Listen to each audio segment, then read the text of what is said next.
Jackie Ray. I am a videographer, a columnist, basically a multimedia journalist for the Long Beach Post. I am Thomas Cordova. I am the visual editor for the Long Beach Post, as well as a photojournalist and a videographer. There are checks and balances with photojournalism to make sure you're not releasing anything that's unethical. Just because it's in your camera doesn't mean you're releasing it. You know what I mean?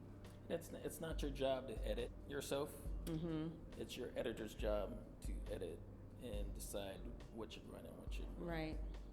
So Yeah, so it really makes our job a little easier. We can just go out there, get what we need to get, and then come back and just say, this is what I think. And then the editor, that's what they're paid for. They're paid to be like, okay, this is too far. this is, yeah. Plus, the photojournalism community is so tiny that if anybody did something unethical, the whole industry would hear about it, and that person will be pretty much on the list of. You'd be blackballed, basically. Yeah, pretty much. Yeah. I mean, the only unethical thing that I could think might happen is you trying to stage a photo.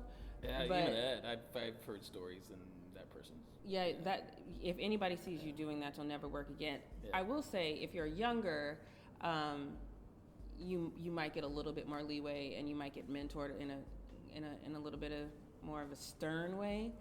But that's the only thing I can think of that would be truly unethical, is trying to stage a photo.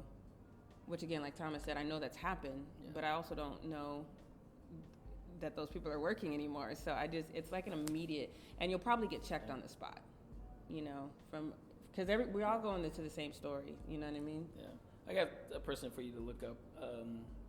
Now, this person altered a photo in Photoshop during the first Afghan war, or during the Afghan war. His name is Brian Walsky. He worked for the LA Times, took 2 photos, made one.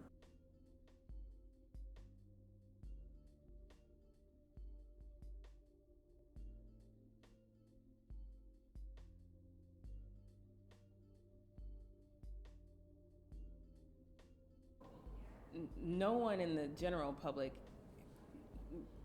has taken a photojournalism ethics class, so that could go a lot of different ways, Do you think the general public knows when something is from a influencer compared to someone who's a trained journalist? I think in print, yes. Yeah.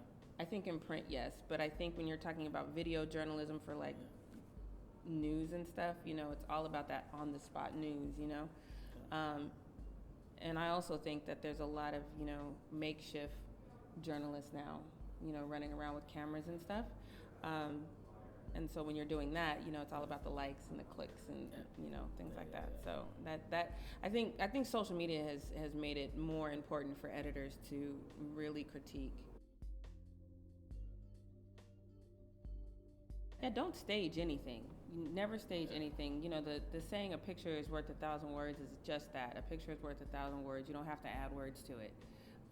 So don't stage anything. Let the truth tell the story.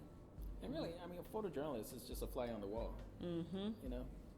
When I go out and shoot, I really don't talk to anybody, and I just kind of stay in the corner and just move around, do my photos.